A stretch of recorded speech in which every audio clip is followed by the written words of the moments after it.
Hola, buenas.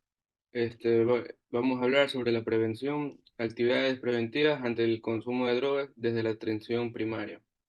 Integrantes: Lenin Delgado, José Rafael Murillo, Anthony Zambrano, Diego Peñarrieta.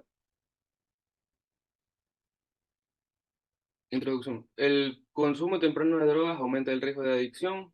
Los adolescentes son los más propensos en asumir estos riesgos. Se requieren estrategias de prevención que eduquen sobre los riesgos del consumo. La participación comunitaria es la clave para adaptar las intervenciones. Siguiente.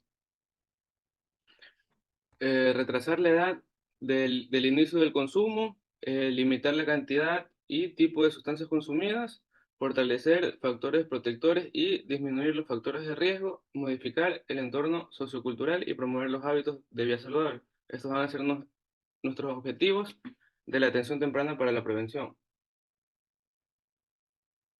Existen cinco modelos principales. El ético, que tiene un enfoque legal, de protección del individuo; el médico sanitario, que esto prioriza el efecto biofísico de las drogas; el psicosocial, que este se considera el consumo como comportamiento humano; tenemos el integral, que este combina aspectos individuales y sociales para abordar la problemática; y el sociocultural, que este va a analizar las condiciones socioeconómicas y culturales.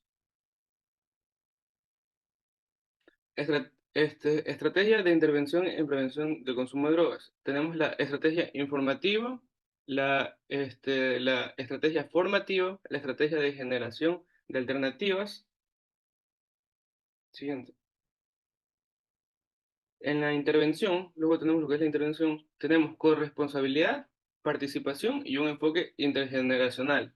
En el enfoque de la salud pública, este va a ampliar las intervenciones que modifican el entorno y conducta, y también la identificación de la gravedad del trastorno para definir sus acciones. Tenemos tres tipos de intervención, que es la universal, la selectiva y la indicada. Tenemos la prevención primaria, que su objetivo es evitar el inicio del consumo; la prevención secundaria, que su objetivo va a ser abordar su uso problemático; y la prevención terciaria es el objetivo, de limitar el efectos adversos en adictos. Con el otro tema que nos toca exponer es el abordaje específico del fentanilo, que tenemos como introducción que el fentanilo es un opioide sintético que va a ser extremadamente potente, que va a estar sujeto a un uso indebido generalizado en estos últimos años. Entonces, una de las preocupaciones principales es que se vende ilegalmente, a menudo disfrazado como sustancias como la heroína. Entonces, esta práctica va en aumenta y va a existir un significativamente, aumenta el riesgo de sobredosis y muertes relacionadas. Em, Siguiente. En cuanto a los nombres específicos de la calle para el fentanilo con heroína, va a incluir el Apache, Dance Fever, el Friends, Goodfella, China Girl, China White, también se lo denomina así, Jackpot, Murder 8, TNT y por último Tango Dash, Tango and Cash. Bueno, el fentanilo es hasta 50 veces más fuerte que la heroína y 100 veces más fuerte que la morfina.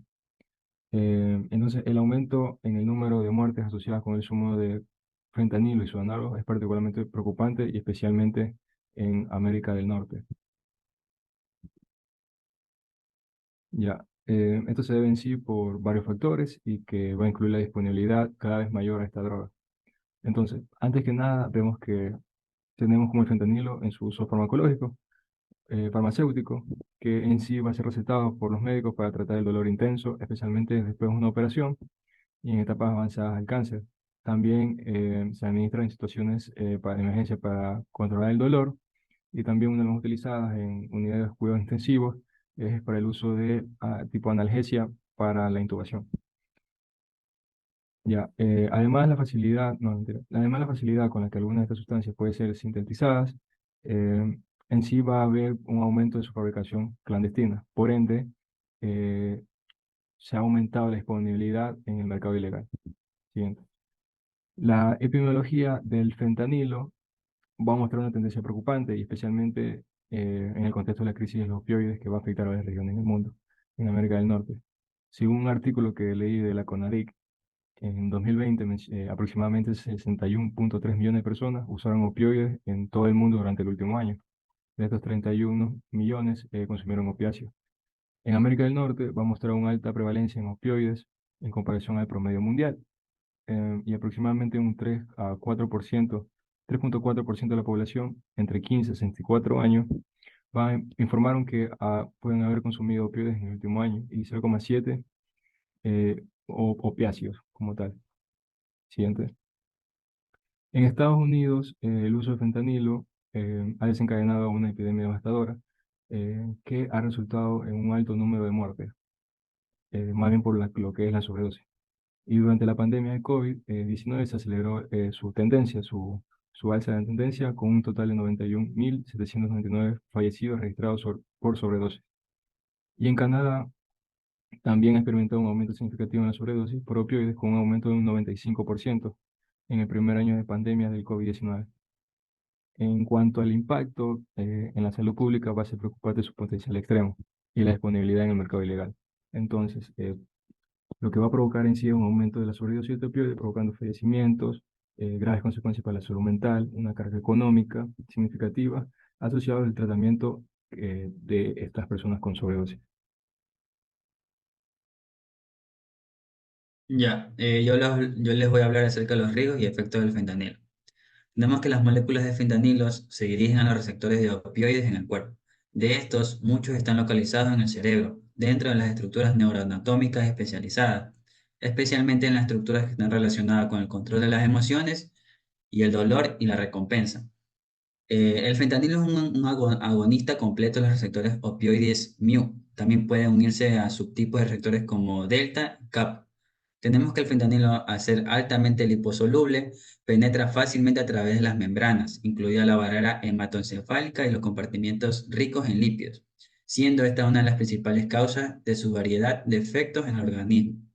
A pesar de los efectos anestésicos y analgésicos clínicos beneficiosos del fentanilo, su uso frecuente afecta principalmente al sistema nervioso central y al sistema gastrointestinal, cardiovascular y pulmonar, pudiendo provocar varios efectos secundarios. Los sistemas digestivos como náuseas, vómitos y estreñimiento son comunes en pacientes que usan fentanilo repetidamente. En estudios preclínicos y clínicos también se demostró que la inmunosupresión es precipitada por fármacos opioides analgésicos, incluyendo el fentanilo. Esta inmunosupresión puede ser especialmente peligrosa en personas mayores y en pacientes ya inmunodeprimidos. Además, el fentanilo y los opioides sintéticos tienen otros efectos secundarios frecuentemente reportados, que incluyen migraña, mareo, vértigo, confusión, alucinaciones y un mayor riesgo de fractura en adultos mayores. El fentanilo, como otros opioides, produce somnolencia, sensación de relajación, euforia, sedación, fatiga, mareos, ansiedad, alucinaciones, depresión del sistema respiratorio, disminución de la conciencia, retención urinaria y bradicardia, pero también puede incluir síncope postural y rigidez repentina de la pared torácica, especialmente con el uso intravenoso del fentanilo.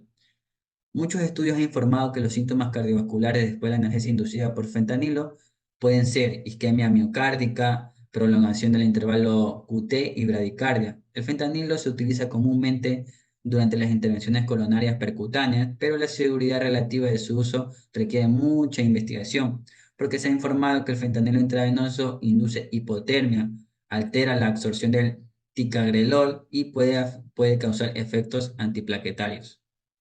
Siguiente. Como ya les había mencionado, la afectación del sistema nervioso central es una de las principales afectaciones del fentanilo.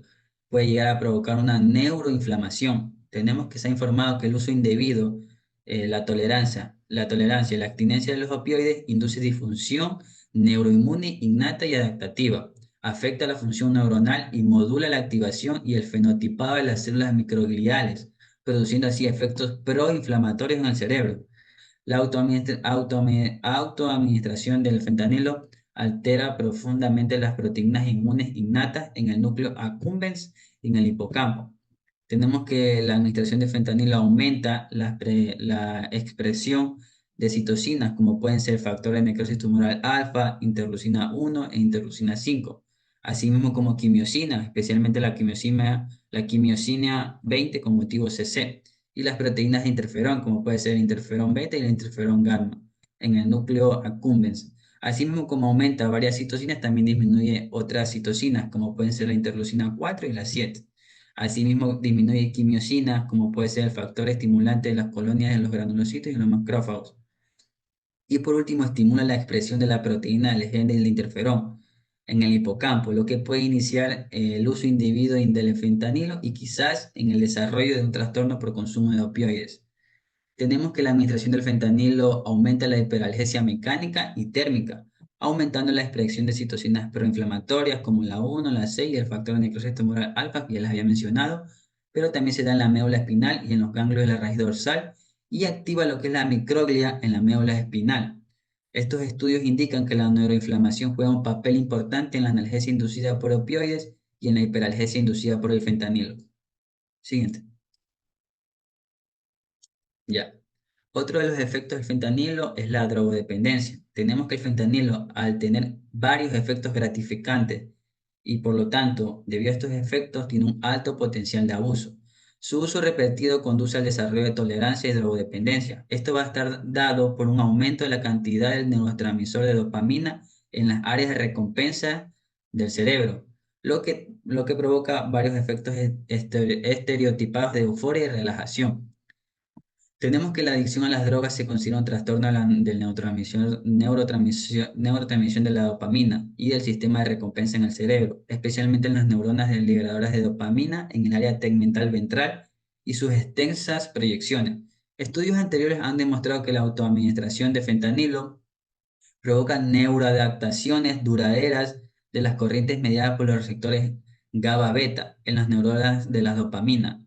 Tanto la administración subcutánea como intravenosa del fentanilo aumentan significativamente la liberación de dopamina en el núcleo accumbens y tiene estos efectos de refuerzo.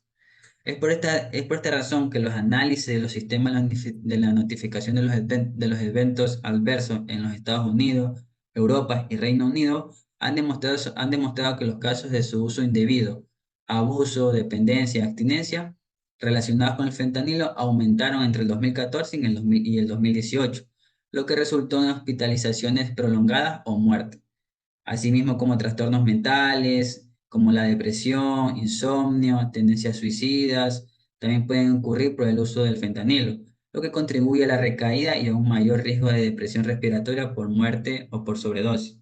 El tratamiento de estos trastornos mentales puede ayudar a prevenir muertes relacionadas con el fentanilo y lograr una abstinencia completa. Siguiente. Manifestaciones por intoxicación. Teniendo claras las principales complicaciones de la sobredosis del fentanilo, es importante conocer otras manifestaciones que pueden presentar el paciente intoxicado para un mejor acercamiento al diagnóstico y un manejo adecuado, pues existe una amplia variedad de efectos asociados a la intoxicación por opioides.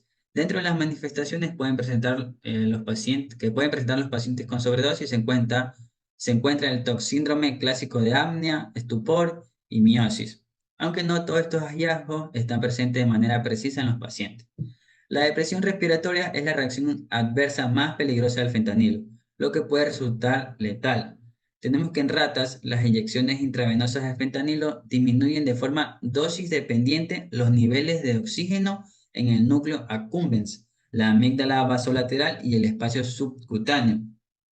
Esto va a estar seguido por un aumento retardado de la glucosa y fluctuaciones en la temperatura cerebral y la actividad cerebral metabólica. El hipermetabolismo neuronal inducido por el fentanilo y sus análogos puede dañar el hipocampo y el sistema límbico, provocando así un síndrome amnépsico en pacientes que usan fentanilo.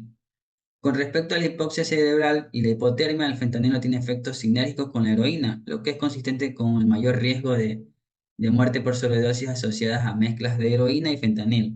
La depresión respiratoria relacionada con el fentanilo también depende de la dosis, alcanzando un pico en 5 minutos después de la administración y requiere 4 horas para recuperarse en humano. Estos efectos pueden provocar una apnea prolongada y muerte súbita. Se ha demostrado que una infusión epidural de fentanilo causa un síndrome de dificultad respiratoria postoperatoria en adultos.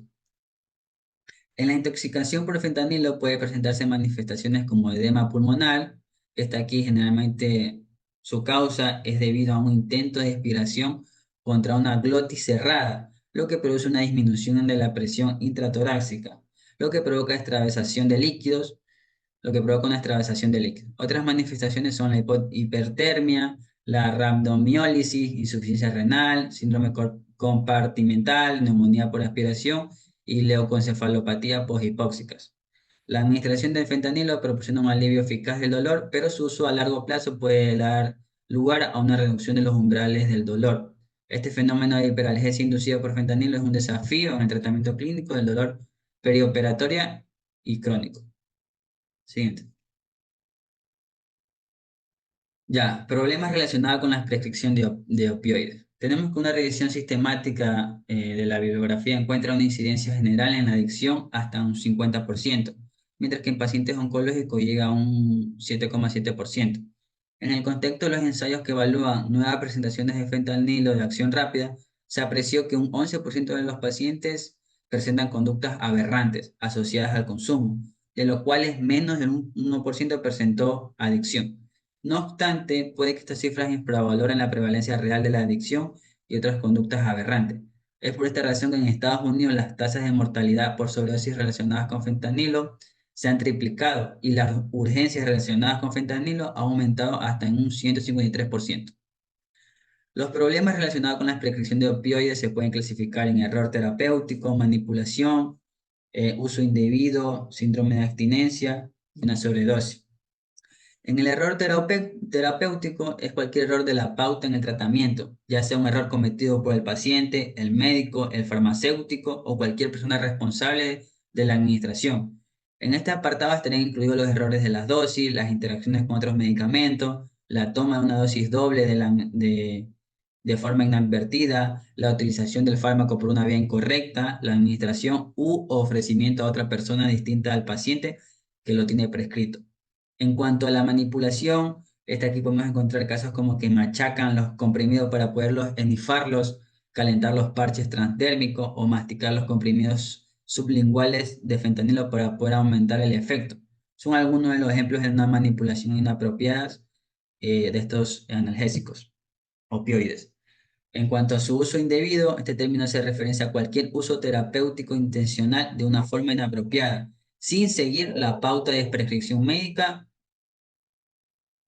sin seguir la pauta de prescripción médica e independientemente de los que se hayan presentado o no efectos adversos.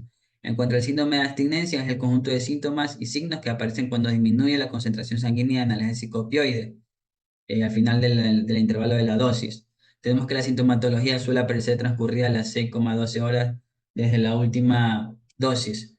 Y la sobredosis, este término implica una exposición excesiva del fármaco que provoca un cuadro de intoxicación aguda. Siguiente. Ya, trastorno por uso de opioides. Tenemos conductas aberrantes, que son todos aquellos comportamientos relacionados con analgésicos opioides, fuera de los límites del plan de tratamiento establecido y acordado con el paciente, que sugieren la posibilidad de un trastorno por el uso de estos opioides. Algunos ejemplos serían quedarse sin la medicación en poco tiempo de forma repetida, solicitar recetas a varios médicos, sufrir pérdidas reiteradas de recetas, pedir frecuentemente aumentos de dosis, aumentar las dosis sin supervisión médica, acceder a opioides fuera de los medicamentos oficiales, utilizar vías distintas de administración, eh, acudir frecuentemente sedado o somnoliento a la consulta, centrar la consulta exclusivamente en los opioides o frecuentar los servicios de urgencia para solicitar más medicación, rechazar los tratamientos sin opioides o tratamientos no farmacológicos y pérdida de relaciones sociales, aislamiento social o preocupación transmitida por los familiares. Tenemos que en la última edición del Manual de Diagnóstico y Estadístico de los Trastornos Mentales, los términos de abuso y de adicción se han englobado bajo el término de único de trastorno por uso de opioides. Y para su diagnóstico se requiere la presencia de un patrón problemático de consumo que provoca un deterioro o malestar clínico significativo que manifieste al menos al menos dos ítems de la tabla número 2 que podemos ver en la imagen. También tenemos que es importante tomar en cuenta factores de riesgo para poder desarrollar un trastorno por uso de opioides, que puede ser un historial de alcoholismo o sustancia de abuso, edad joven, trastornos mentales o psiquiátricos previo, expresión emocional elevada y escasos mecanismos de adaptación. Por eso que también es importante objetivizar otros factores de riesgo, como puede ser, como los que podemos ver en la tabla número 3 en la diapositiva. Siguiente. Ahora sí vamos a hablar un poco sobre el tratamiento de sobredosis del fentanilo. Ya como vimos mucho sobre qué ha sido el consumo y de cómo se lo asocia a una sobredosis, tenemos que tener en cuenta la disponibilidad de naloxona para revertir todos estos efectos de los opioides de sobredosis. Y vamos a tener en cuenta la administración de la naloxona, se va a administrar en personas que presentan signos de sobredosis de opioides. Y aquí vamos a ver un esquema que nosotros lo que debemos hacer es qué hacer si alguien tiene una sobredosis. Y nosotros es muy difícil identificar a un paciente o a alguien que tiene una sobredosis. Sin embargo, uno se puede orientar de acuerdo al accionar, a su estado de alerta o a su forma de actuar, como ya se dijo. Y vamos a tener 5 pasos, que va a ser llamar al 911, administrar la dosis de naloxona, que ya voy a explicar las dosis. Trate de mantener a la persona despierta y respirando y coloca a la persona de costado en un caso que se encuentre en el piso. Se lo pone de lado para que no se asfixie y por último quedarse con la persona en caso de que pueda despertar o pueda convulsionar por algún motivo. Ya. Nosotros tenemos que tener mucho en cuenta de que la naloxona va a revertir los sobredosis de opioides durante 30 a 90 minutos y algunos opioides pueden requerir múltiples dosis de naloxona. Entonces, tenemos que realizar una vigilancia adecuada en periodos de la persona que ha sido eh, ha tenido una sobredosis de opioides.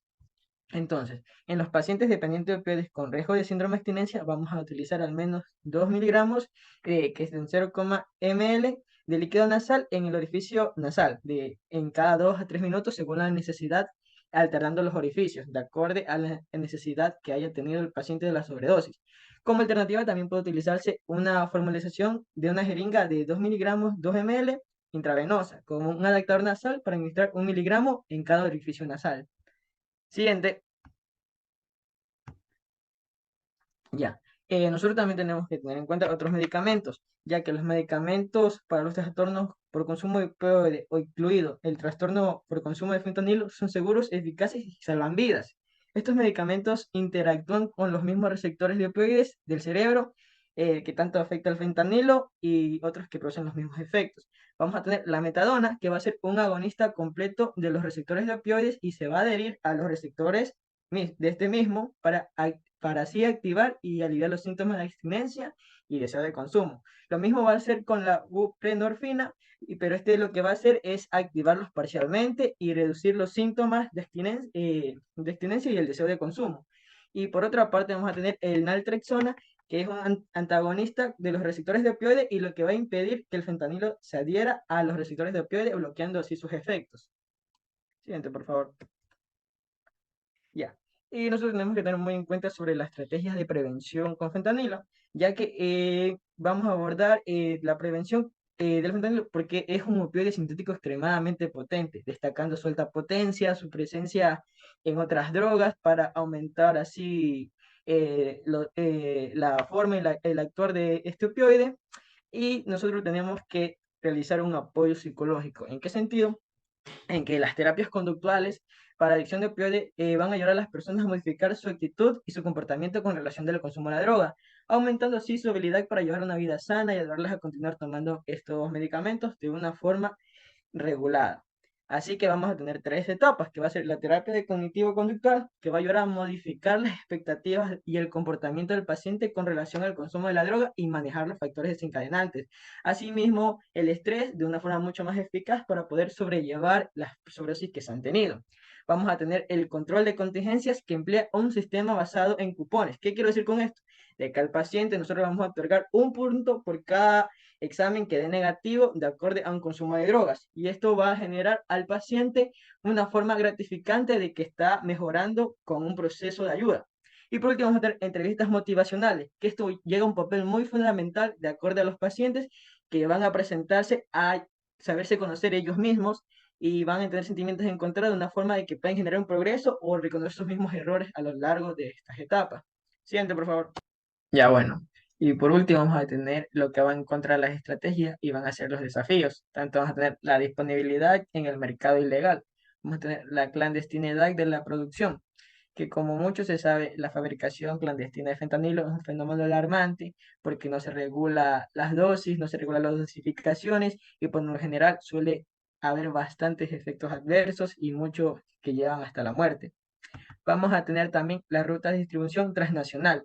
Como se puede ver, va a tener una comercialización tanto industrial como clandestina que se va a comercializar el fentanilo y no va a estar regulada nunca.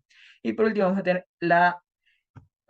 tener la adulteración con otras drogas, que tanto así como de su venta indirecta como directa del fentanilo se utiliza con otras drogas, tanto como la heroína, la cocaína, y está por aumentar la potencia de sustancias y por así tener efectos mucho más drásticos. Pero asimismo va a tener más efectos adversos que inclusive pueden derivar a la muerte. Esto es todo. Muchas gracias.